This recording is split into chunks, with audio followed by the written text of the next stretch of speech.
Queridos irmãos, boa tarde. Que Jesus abençoe a todos. Para nós é uma alegria intensa, não é, o fato de poder estar neste local, neste momento. Simão Pedro, a nossa casa, né, onde conhecemos a doutrina espírita e onde podemos ao longo do tempo desenvolver atividades no reino. Então, para nós é uma alegria muito grande. O tema de hoje chama bastante a nossa atenção, porque o capítulo é o 4, ninguém poderá ver o reino de Deus se não nascer de novo, que vai nos falar sobre reencarnação. E este tema, reencarnação, tem sido um tema recorrente em várias universidades no mundo inteiro, em vários profissionais da área da psiquiatria, da psicologia, têm buscado entender este tema, né, a partir dos seus estudos e das suas pesquisas. E é interessante essa observação, porque essas universidades, e grande maioria desses profissionais da área da psicologia e psiquiatria, não são religiosos, ou seja, eles estão procurando entender este fenômeno da reencarnação, que nós já trabalhamos, né, desde a codificação, trabalhamos também especialmente com as obras do André Luiz, e temos uma compreensão bem larga sobre o tema, mas esses irmãos estão chegando a conclusões que vêm ao encontro daquilo que nós sabemos. Então é algo bastante interessante, porque no mês de setembro, por exemplo, a USP, a Universidade de São Paulo, uma das maiores da América Latina, tinha feito ao longo de alguns meses uma pesquisa sobre reencarnação no mundo inteiro.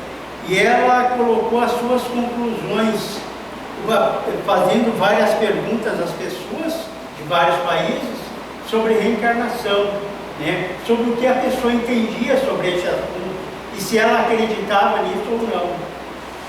E se chegou a alguns resultados que efetivamente são bem interessantes. Por exemplo, no Brasil, 85% acreditam na reencarnação.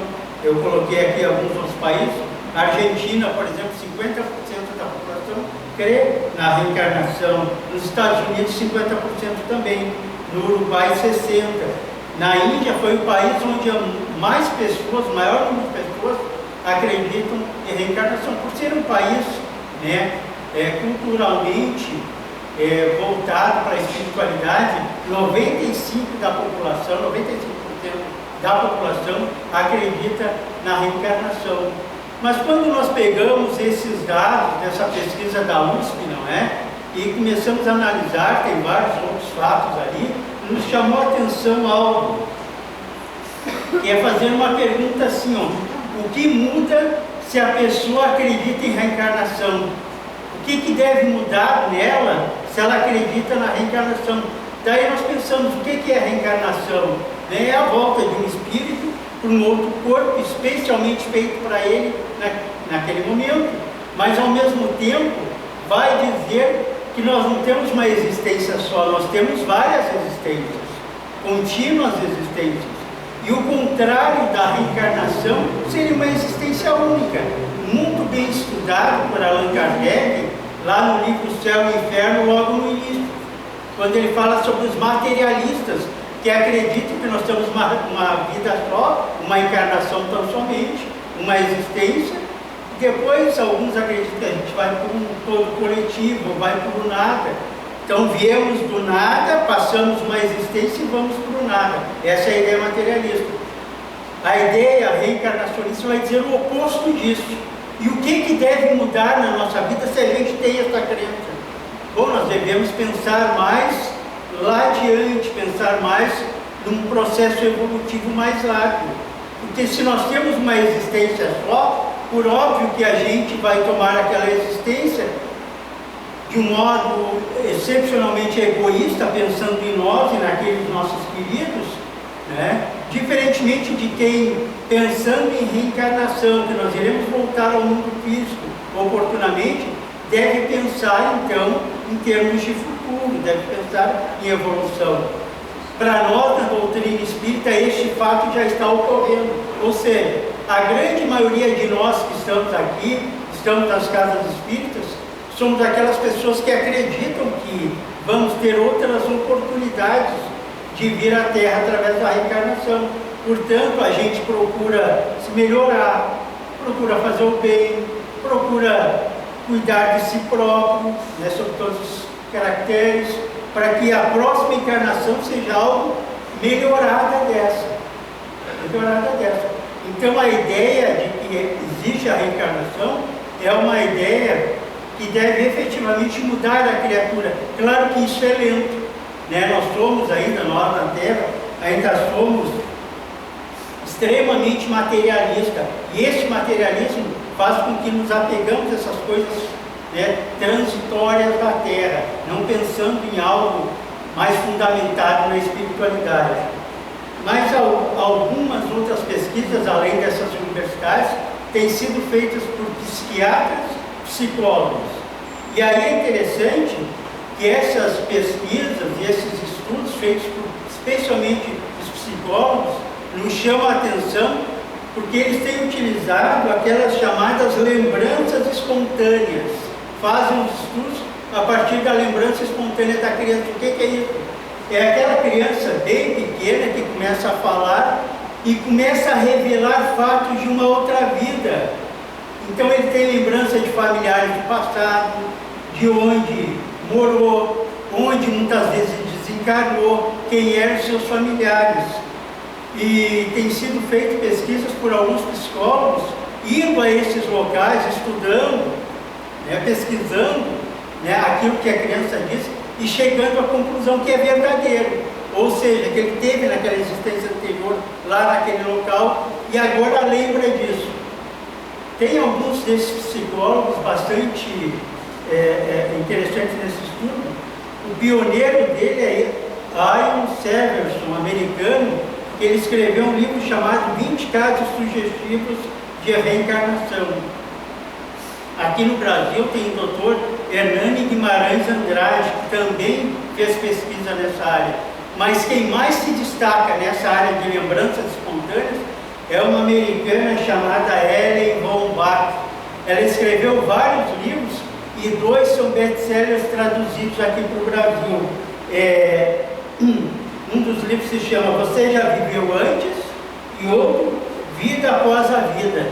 Né? Ela então relata as suas experiências nessas pesquisas sobre lembranças espontâneas. Então essas pessoas estão mostrando e trazendo para a nossa vivência aquilo que a doutrina espírita já vem nos mostrando com a codificação, especialmente, né, com a crença da reencarnação, através de Allan Kardec.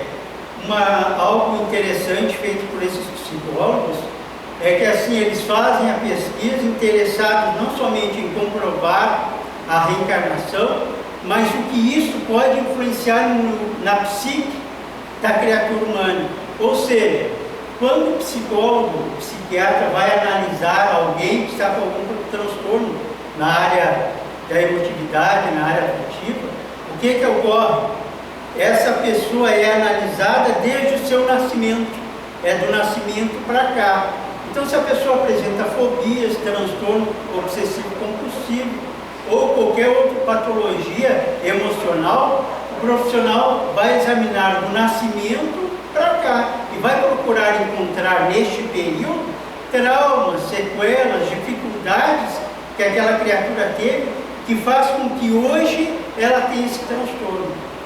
Ao começar a analisar a reencarnação, a gente vai ver que essa análise deve ser feita antes do nascimento, porque parcela significativa daqueles transtornos que são apresentados aqui na Terra, aquelas doenças, aquelas, né, neuroses, né, aqueles transtornos obsessivos compulsivos, aquelas fobias, parcela significativa não vem dessa vida. Ela vem de vidas anteriores, onde o indivíduo teve um trauma, aquele trauma ficou gravado lá, né, nos arquivos da alma, e chega num determinado momento que aquele trauma extravasa através do consciente. Ou seja, esse trauma está lá no inconsciente do indivíduo, está guardadinho lá no porão, e chega num determinado momento que aquilo vem à tona. causando muitas vezes transtornos, né, doenças na criatura. Então é significativa essa ideia da psiquiatria, da psicologia, de buscar as causas das doenças, não tão somente nesta vida, mas também em momentos anteriores, porque daí vai ter uma visão mais ampla do que nós somos, mesmo porque a nossa consciência atual, a nossa vida atual, é algo muito pequeno comparado com as nossas vidas anteriores, ou seja, o nosso consciente, que é a vida atual, é algo muito pequeno comparado com o nosso inconsciente, que é imenso. Então estão guardados lá nesse inconsciente, muitas vezes, algo grandioso feito por nós, mas muitas vezes dificuldades morais vivenciadas por cada um de nós. E se nós confiamos na justiça divina, sabemos que a justiça divina se faz presente na nossa vida, nós vamos saber que além da justiça divina, existe também a misericórdia divina. Porque daí nós não vamos sofrer muitas vezes aquilo que sofreríamos, porque tem a misericórdia de Deus. Deus é amor, né, por cada um de nós. Então muitas vezes a misericórdia de Deus vem através desses estudos. Psiquiatra, psicólogo atendendo a criatura, usando a ciência para ele, faz com que ele melhore, né? Muitas vezes nós temos uma dor na coluna, né? A gente tem um remedinho lá que a gente toma e resolve. Isso é misericórdia divina. Ou seja, nós não vamos passar muitas vezes por situações porque tem a ciência ao nosso encontro, oportunizando com que a gente possa efetivamente, já na vida presente, receber aquilo que necessitamos. Allan Kardec, ao abordar esse tema da reencarnação, irá fazer uma indagação bastante interessante na questão 344 do Livro dos Espíritos. Pergunta a Kardec: em que momento a alma se une ao corpo?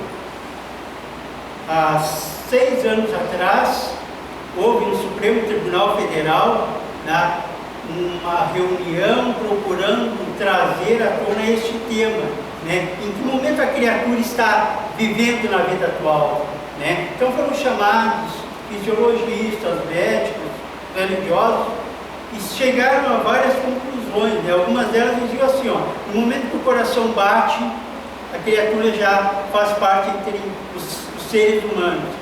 No momento que o sistema nervoso central é formado, já é uma criatura humana. Mas para nós, na doutrina espírita, o momento que se inicia é o momento da concepção. E o que é a concepção? Nada mais é do que um encontro do gameta masculino com gameta feminino. Lá no útero, no local distante do centro, né, chamado de tuba uterina, ali se encontra um momento próprio, né, esse gameta feminino e masculino formando uma célula só, chamada célula ovo ou zigoto. E é uma célula só, né, que se forma a partir do encontro do gameta masculino e do feminino. E daí a gente pergunta, naquele momento que ocorre a concepção, como é uma célula só, a criatura ela está mais encarnada ou mais desencarnada? Nós lembramos que ali é uma célula só. E aqui cada um de nós, quantas células nós temos? Estamos plenamente encarnados. Nós temos trilhões de células. Trilhões. Então ali, naquele momento que ocorre a concepção, já há o espírito, mas ele está muito mais desencarnado do que encarnado. Porque só há uma célula. Logo, aquela célula vai se reproduzir geometricamente, não aritmeticamente. Aritmeticamente seria 1, 2, 3, 4. Não é assim, é geometricamente, é uma, através de um processo que em biologia se chama meiose, 1, 2, 4, 8, 16, 32, 64, 128, e aí vai. Em poucos dias já são milhares de células, mas ainda são pouco comparados com o que o indivíduo vai ser, né? Então ali começa esse processo, né, modulado, vamos dizer assim, coordenado pelo perispírito, né? Então você sabe, quando nós estamos aqui encarnados, nós estamos no corpo físico, que é mais grosseiro, tem o perispírito e tem o espírito. Quando nós encarnamos, nós deixamos aí o corpo físico e volta para a espiritualidade, o perispírito e o espírito. E quem dá forma ao corpo físico que vai se desenvolver é o perispírito, por isso que ele está ali. Mas até o 21º dia de gestação, né, não há ainda ação desse perispírito. As células são um aglomerado, tanto que até o 21º dia, vai dizer a biologia, que nós passamos por um processo chamado processo filogenético. O que é isso, processo filogenético? Até o 21º dia, nós passamos ali no útero da mãezinha por aquele processo evolutivo que nós tivemos em todo o transcorrer das nossas existências anteriores, até nos reinos inferiores. Ou seja, você já deve ter ouvido falar, né, da evolução das espécies, né? Então o nosso corpo físico evoluiu lá dos reinos inferiores para cá, corpo físico. E quando nós estamos nesse processo reencarnatório, até o 21º dia, nós passamos pelas fases de ameba, reinos inferiores, até começar a vir o perispírito e nós começarmos a formar os nossos sistemas, né? Ocorre a partir daí. Aos 9 meses, normalmente, vamos nascer, mas aí não vai estar completa a reencarnação, ela vai se estender ainda até aproximadamente os 7 anos de idade.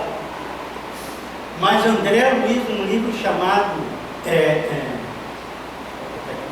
este aqui, ó, Missionários à Luz, ele vai fazer várias observações interessantes sobre o momento da concepção em diante.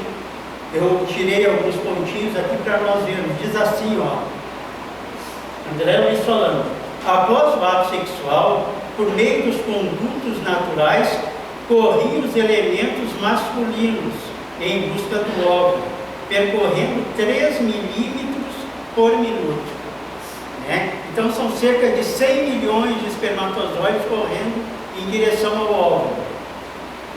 Se esse indivíduo que vai reencarnar é aquele que vai desempenhar tarefas significativas aqui na Terra, melhores condições ele tem de mudar a sua genética, né, para ser mais adequada à nova reencarnação que vai se estabelecer. Quanto menos interferência esse indivíduo tem na sociedade, tem importância a reencarnação, muitas vezes tão somente para ele, menos interferência tem. Então, muitas vezes segue, nesse processo reencarnatório, segue a fisiologia própria, sem interferência espiritual mais significativa, né? E há entre essa célula masculina que corre em direção ao óvulo e o próprio óvulo, uma sintonia que faz com que um deles chegue até aquele óvulo. Claro que aqui a gente tem que pensar que muitas pessoas têm a ideia de que nesse processo da corrida em busca do óvulo, existe ali muitos espíritos fazendo isso, e um deles é que chega primeiro. E não é isso. O espírito é um só, né? E o elemento masculino são em torno de 100 milhões. Um deles vai chegar lá, às vezes 2 ou 3, dependendo da situação, né? Então nós procuramos ver essa questão da reencarnação. E aí é interessante a gente raciocinar assim, ó. Se iniciou o processo reencarnatório através da concepção. Logo após os 9 meses, né, a criança nasce. Quando ela nasce, ela continua ainda mais encarnada ou mais desencarnada? Vou perguntando diferente assim, ó. Se aquela criança que nasce, ela vai ocorrer com ela aquilo que Kardec chama de emancipação da alma, ou seja, o espírito dela vai sair para a espiritualidade. Ela vai como criança que é ou vai como adulto que é? Ela vai como criança ou vai como adulto na espiritualidade? Porque a gente observa quando a criança nasce, logo que nasce, nas 24 horas do dia, ela passa um tempo maior acordada ou um tempo maior dormindo? Ela passa muito mais dormindo. Ela passa em torno de 4 horas acordada, umas 20 dormindo. Ela mama, e dorme. E se ela, no momento que ela vai dormir, ela vai à espiritualidade, ela se apresenta lá como um espírito adulto, né, ou como uma criança? funciona da seguinte forma: quando ela vai à espiritualidade e ainda não está formado o sistema nervoso central, está se formando ali, logo que ela nasce, ela vai se apresentar à espiritualidade com todas as aparências da encarnação anterior, ou seja, daquela que ela tinha na encarnação anterior. Mas aí vai passando o tempo e vai se formando o sistema nervoso central. Ali pelos 3, 4 anos, mais ou menos, está formado. Então aí ela pode se apresentar como criança que é na espiritualidade. Tanto é assim que André Luiz tem uma surpresa, né? Nos seus livros ele descreve que ele vai numa determinada região na espiritualidade e lá ele vê um grupo de crianças estudando, e daí ele pensa assim: mas como criança?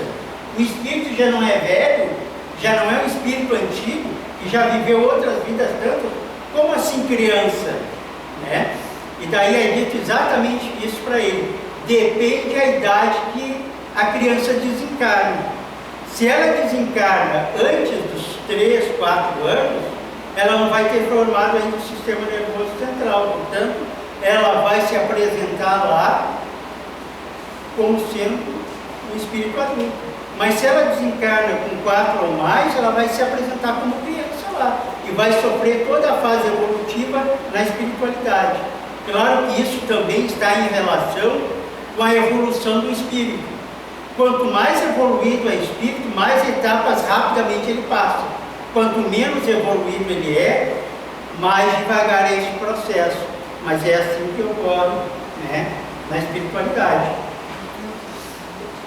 E André Luiz ainda vai dizer assim, ó, sobre a hereditariedade, né, no livro Missionário da Luz. A hereditariedade funciona com um inalienável domínio sobre todos os seres em evolução, mas sofre naturalmente a influência de todos aqueles que alcançam qualidades superiores ao ambiente geral. Ou seja, a hereditariedade, né, aquilo que a criança apresenta que vem do papai, vem da mamãe, funciona em todas as criaturas, né? Mas aquele espírito que é um espírito de qualidade superior, ele pode modificar isso, né? Para melhor, para desempenhar tarefas. Então, quanto mais evoluído é o espírito, maiores condições ele tem de modificar essa genética. E André Luiz diz mais, diz assim: além do mais, quando o interessado é merecedor de serviços intercessórios, as forças mais elevadas podem imprimir certas modificações à matéria, desde a atividade embrionária, determinando alterações favoráveis ao trabalho de evolução, né? Então, se o indivíduo vem com uma missão de desempenhar determinada tarefa, ele passa na espiritualidade por determinados institutos responsáveis pela reencarnação para poder desempenhar depois, quando encarnado, aquela tarefa. Então a gente vê assim, quem tem mediunidade mais ostensiva, o Divaldo, o Chico, que tinha, né, e outros tantos, esses fizeram um trabalho específico na espiritualidade para poder efetivamente desempenhar tarefa. Um dos conceitos de mediunidade que a gente tem, né, é uma certa predisposição orgânica. Mediunidade é uma certa predisposição orgânica, ou seja, nós já trazemos no nosso organismo aquela mediunidade mais ostensiva, né, que vamos desempenhar tarefas na Terra. Claro que na espiritualidade existem institutos preparando os indivíduos para vir para cá, especialmente entre aqueles que vão trabalhar, por exemplo, em mediunidade, né? Então nós temos naquela série do André Luiz, né, tem o Nosso Lar, tem o segundo ali, o segundo livro, depois tem o terceiro, né, que trazem justamente o trabalho que é feito para que possa o indivíduo desempenhar tarefas aqui na Terra, né? E diz mais adiante André Luiz: todo o plano traçado na esfera superior tem por objetivos fundamentais o bem e a evolução. E toda alma que reencarna na Terra, ainda aquela que se encontra em condições desesperadoras, tem recursos para melhorar sempre. Então, claro, nós reencarnamos aqui na Terra, que ainda é um mundo de expiações e provas, muitas vezes com mazelas que a gente traz lá do passado, né? Então, todos nós reencarnamos com um grande objetivo de melhorar. Claro que, dado o nosso apego à matéria, muitas vezes nós não conseguimos melhorar, né? Mas o objetivo é esse, mesmo porque muitos de nós que estão aqui na Terra reencarnam com grandes desafios.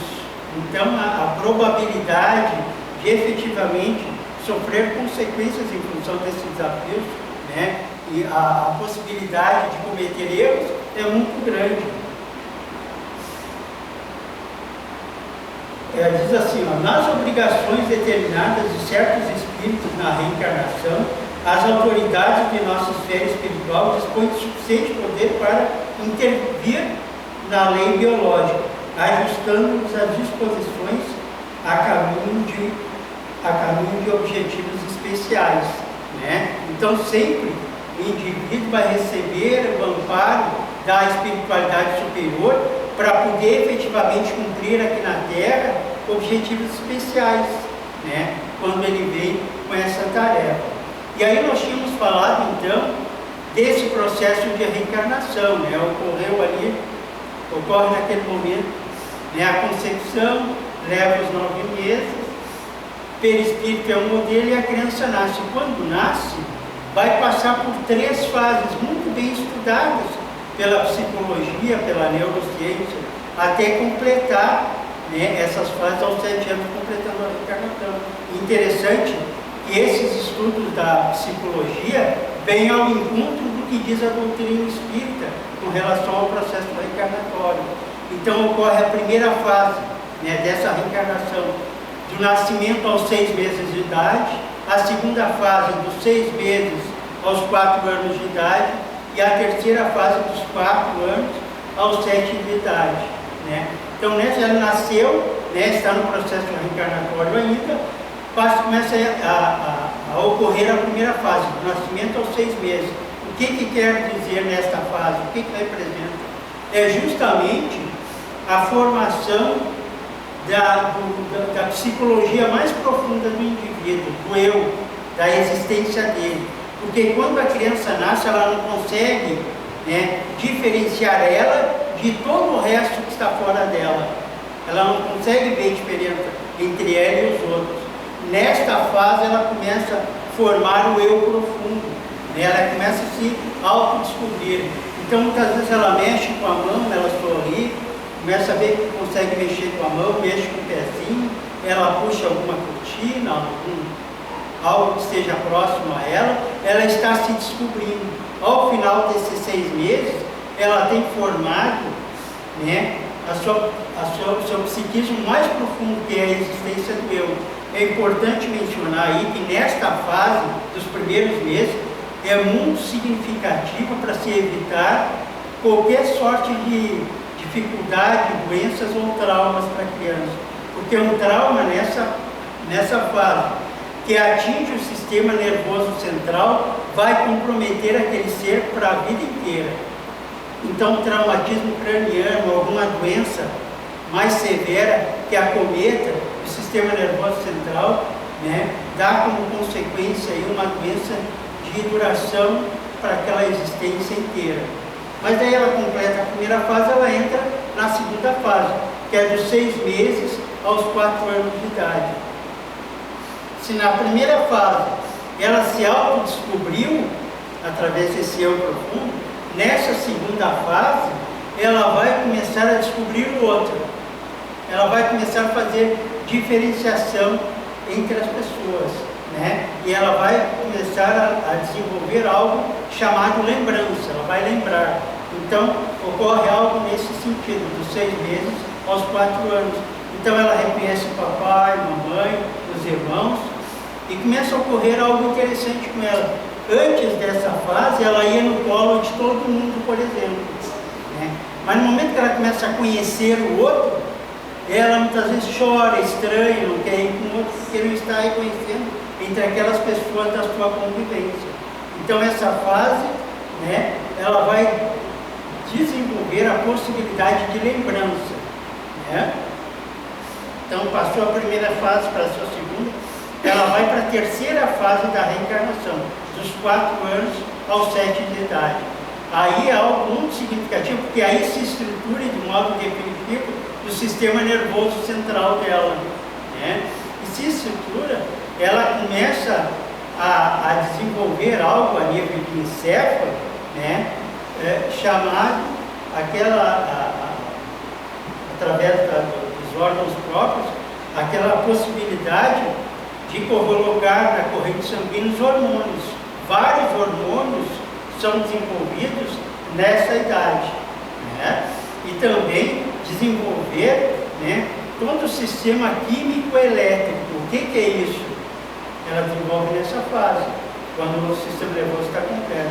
O sistema elétrico do cérebro é aquele, por exemplo, quando alguém tem algum problema neurológico, vai lá no médico e ele pede um examezinho chamado eletroencefalograma. Medindo as emissões elétricas do cérebro, vai se ver se a pessoa tem saúde ou tem doença. E essas emissões elétricas iniciam nessa fase. Iniciam também, né, as emissões de hormônios, né, especialmente voltados com a condição emocional do indivíduo. Nós, durante o dia, por exemplo, né, vivenciamos dezenas de emoções, dezenas, né? E na medida em que a gente tem essas emoções, nós colocamos o sistema, através do sistema nervoso, na corrente sanguínea, uma série de hormônios, alguns positivos quando as emoções são boas, são positivas, ou alguns negativos quando as emoções não são adequadas. Então nós colocamos esses hormônios na corrente sanguínea durante a vida toda, durante todo o dia, né, boas ou más. E isso inicia lá no período de 4 a 7 anos. E aí ela vai começar a desenvolver a emotividade dela, começa a se desenvolver nessa fase. Então ela olha assim um brinquedo e diz, olha, eu prefiro esse brinquedo àquele outro. Ou eu prefiro esse amiguinho àquele outro. Ou eu prefiro essa pessoa ou outra. Ela está falando das suas emoções. Chega aos 7 anos, está completa a reencarnação, né? Mas alguém pergunta assim, mas por que 7 anos? Será um número cabalístico? Não, porque aos 7 anos todos os sistemas da criança estão desenvolvidos. A partir dali ela só vai crescer, né? A partir dali ela cresce. Então está completa o processo reencarnatório dela. E aí é importante nós vermos através da doutrina espírita, mas dessas experiências, desses estudos que nós temos verificado através da área da psicologia, que muitos desses estudos vêm ao encontro daquilo que nós já conhecemos. A doutora Ellen von Bach publicou vários livros, como eu tinha dito anteriormente, e um desses livros ela relata um caso bastante interessante sobre reencarnação, né? Então ela desenvolveu o seu estudo através da lembrança da criança, né? A lembrança espontânea. Em um desses estudos, um desses livros, ela publica um desses casos que era verdadeiro, ocorreu na década de 60 nos Estados Unidos, na cidade de Nova York. Tinha um casal que planejou, né, com muito amor, a vinda do primeiro filho. Então eles planejaram, nasceu uma criança chamada Peter, muito inteligente, eles tinham um carinho todo especial pelaquela criança, um amor profundo. A criança começa a crescer, né? E ela, quando começa a conversar, se percebe a grande inteligência daquela criança. E uma outra particularidade dela é que ela gostava muito de tudo relacionado aos bombeiros. Então tocava a sirene dos bombeiros lá adiante, né? Ela ficava aqui sobressaltada. Os brinquedos que ela tinha eram todos dos bombeiros. A roupa, né, que ela mais gostava era uma roupa de bombeiro que ela ganhou. E ela tinha um bonequinho lá no quarto dela que era o comandante Mark, né, comandante dos bombeiros. E essa criança, num determinado momento, né, quando ela começou a ter 2 anos e pouco, 3 anos, era comum a mãe e o pai levarem ela para visitar outros amigos, e a conversa dela era muito interessante, porque ela chegava para esses amigos, aquela criancinha de 2 anos, vocês têm aqui cuidado com relação a incêndios? Vocês fazem prevenção contra incêndio? E ela começava a falar da necessidade da prevenção contra incêndio. As pessoas, né, ficavam boquiabertas vendo aquela criança falar daquela maneira. E dada a inteligência dela, o casal foi orientado a colocar a criança numa escola especial para crianças superdotadas. Ela fez um teste lá na escola, passou e foi chamada, né, para iniciar as aulas ali. Ia tudo muito bem com aquela criança, né, até que em determinado momento ela começou a ficar algo triste. Ficou triste, não queria mais participar dos estudos e das interações com outras crianças. Os professores chamaram os pais, perguntaram se estava havendo algum problema em casa, eles disseram que não, né? Daí explicaram que Peter estava com dificuldades no relacionamento. Passou o tempo, aquela criança passou das dificuldades à depressão. Ela já não queria comer, não queria fazer nada em termos de coletivos, enfim, estava acabrunhada e não queria efetivamente nenhuma atividade. Os pais chamaram, os professores chamaram os pais, né, disseram da gravidade da criança e disseram que eles teriam que procurar um psicólogo para iniciar um tratamento com a criança.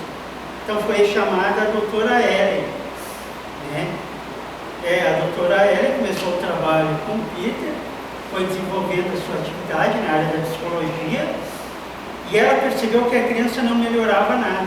Daí ela chamou os pais e disse: olha, infelizmente Peter não está melhorando nada, né? Nós vamos ter que tomar uma atitude mais radical, nós vamos ter que dar um medicamento para ele.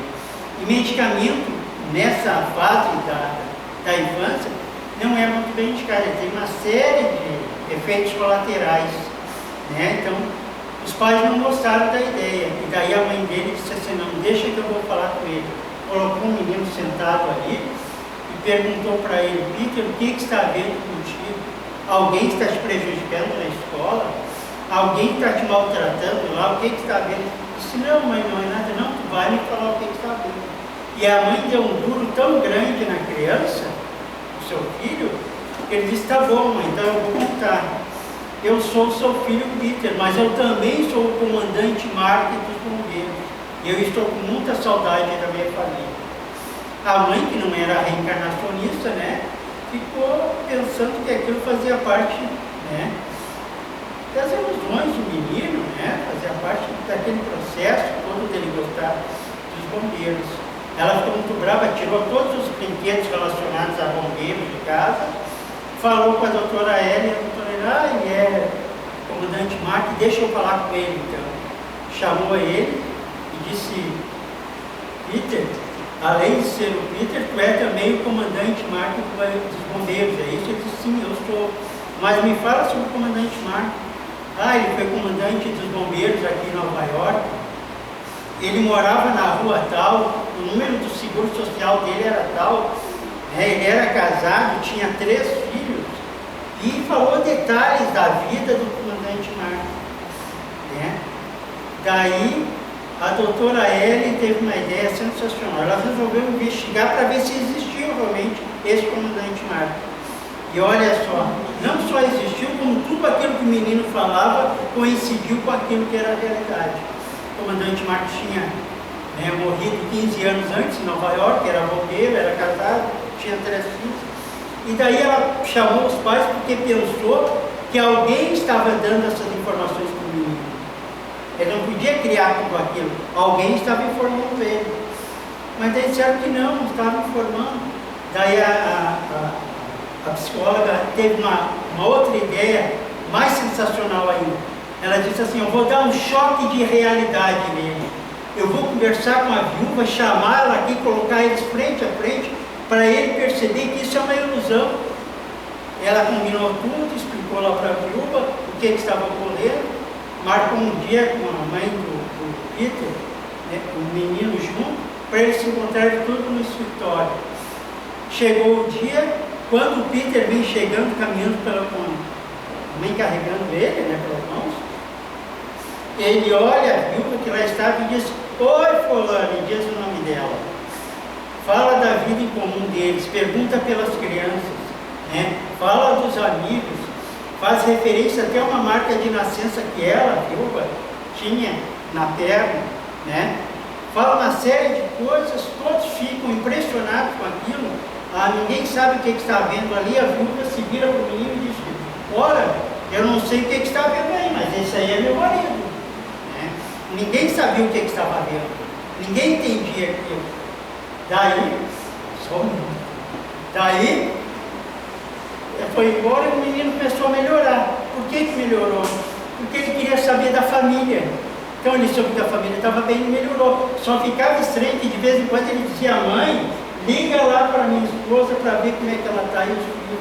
Ficava estranho aquele pequenininho dizer isso. Daí ela ligava, estava tudo bem, ele ficava bem. Mas a doutora Ellen só sabia que havia algo por trás ali que ela não conhecia. Daí ela pesquisou nos Estados Unidos para ver quem é que fazia este tipo de estudo, com lembranças de vidas passadas. Ela, na costa leste, encontrou lá na costa oeste uma psiquiatra reencarnacionista, doutora Elizabeth Kliber-Ross. Doutora Elizabeth Kliber-Ross tem vários livros traduzidos aqui para o Brasil, e ela trabalhava com crianças que ele fazia experimento. Então as duas conversaram. A doutora Ellen, inclusive, perguntou se deveria administrar algum medicamento ao menino, e a doutora Elizabeth disse: não, não faça isso. Com o tempo ele vai esquecendo do passado e vai vivenciando o presente. E efetivamente vai se concluindo a reencarnação, né? Esquece do passado e vive a vida presente.